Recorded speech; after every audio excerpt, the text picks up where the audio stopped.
వైజాగ్ డిస్ట్రిబ్యూటర్గా. వైజాగ్ వేసుకోండి అమ్మా కొంచెం గట్టిగా. Thank you everyone. ఏం మాట్లాడాలో ఎలా మాట్లాడాలో నాకు తెలీదు, కానీ మాట్లాడతా. ఇంతవరకు నా లైఫ్ ఎలా ఉందో నాకు తెలీదు, కానీ ఈరోజు ఈ స్టేజ్ మీద ఉన్నా అంటే అంతా మా దేవత. 16 years బ్యాక్ ఆ టెంపుల్లోకి వెళ్ళిపోయాను. ఆ టెంపుల్ నుంచి బయటికి రాలేకపోతున్నాను, ఎందుకంటే ఆవిడిచ్చే ధైర్యం, ఆవిడిచ్చే సపోర్టు అంత గొప్పగా ఉంటుంది. ఆ దేవత అనేది లేకపోతే నేను ఇక్కడ లేను. నన్ను చాలా సార్లు చేయబట్టుకొని పైకి తీసుకొచ్చింది. ఆవిడ గ్రోత్తో పాటు నన్ను కూడా గ్రోత్ చేసి ఈరోజు ఈ స్టేజ్ మీద పెట్టింది. ఆవిడ్ని నేను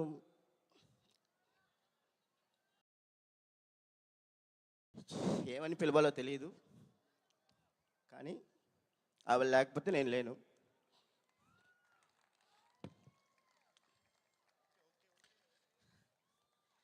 ఎంటైర్ మై కెరియర్కి ఆవిడే అమ్మా నాన్న అన్నీ నాకు. ఆవిడ లేకపోతే నేను లేను.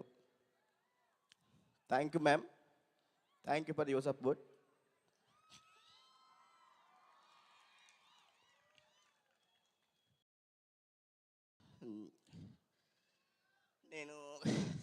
నేను ఇది నాకు సెకండ్ లైఫ్ లాగే. బట్ ఈ జర్నీలోకి వచ్చిన తర్వాత నాకు హెల్ప్ చేసిన వ్యక్తి ఇంకొక అతను ఉన్నాడు, అది రాకేష్ గారు. ఆయన నన్ను సపోర్ట్ చేసే విధానం, ఒక బ్రదర్గా నా పక్క నుండి నువ్వు చేయగలవు చెయ్యి అని చెప్పే విధానం, అంత గొప్ప బ్రదర్ నాకు ఉంటే బాగుంది అనుకున్నా, కానీ నా లైఫ్లో అలాంటి బ్రదర్ నాకు వచ్చాడు. Thank you so much Rakesh అన్న. అలాగే హిమాంగ్ గారు సార్, నాకు తెలుసు మీరు ఈ సినిమా గురించి ఎంత కష్టపడ్డారో.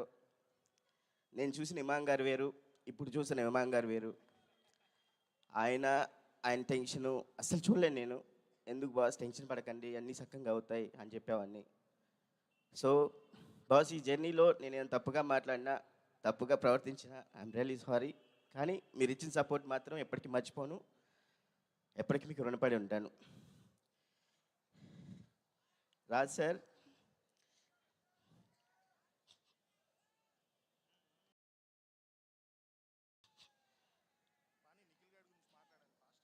మీరు వచ్చిన తర్వాత లైఫ్, మీరు ఇచ్చిన సపోర్టు అది ఎవరు ఇవ్వలేరు, ఎవరు కూడా.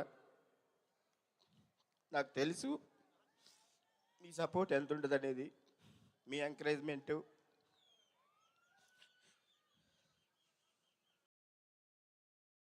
సో ప్రౌడ్ఫుల్ సార్, మీలాంటి వ్యక్తులతో నేను వర్క్ చేస్తున్నందుకు ఐఎమ్ రియల్లీ హ్యాపీ. మా బంగారాన్ని మీరు బంగారంలా చూసుకుంటున్నారు, దానికి నేను చాలా రుణపడి ఉంటాను సార్. ఒక సినిమా రిలీజ్ అవుతుందంటే ఆవిడ పడే టెన్షన్ మీకు ఎవరికి తెలియదు, చాలా టెన్షన్ పడుతుంది. ఆవిడకి అంత ప్యాషనిక్గా ఉంటుంది, అది నాకు తెలుసు. ఐఎమ్ రియల్లీ థ్యాంక్ యూ రా సార్. నందిని మ్యామ్, మీరు చేసిన సపోర్ట్ కూడా ఎప్పటికీ మర్చిపోను మ్యామ్. ఈ 16 years జర్నీలో మీరు కూడా ఉన్నారు. ఈ జర్నీలో మీరు చేసిన సపోర్ట్ కూడా నేను ఎప్పటికీ మర్చిపోలేను. Thank you so much ma'am. మా మేడం అందరు బాగా చూసుకోండి. ఆవిడ బాగుంటే మనందరం బాగుంటాం. ఆవిడ బాగుంటే అందరినీ బాగా చూసుకునేది, అందరిని ఇది చేస్తుంది. ఆవిడకి అందరు లైఫ్ ఇచ్చే వ్యక్తే, కానీ ఎవరిని ఇది చేసే వ్యక్తి కాదు ఆవిడ. Thank you everyone. Thank you so much Aryan గారు. వి అండర్స్టాండ్, ఎంతో కాలంగా ఆ జర్నీ కొనసాగుతుంది కాబట్టి కొన్నిసార్లు ఆ ఎమోషన్స్ బయటికి రావడం కరెక్టే. ఫ్యామిలీ అని ఎందుకన్నారో అర్థమైంది.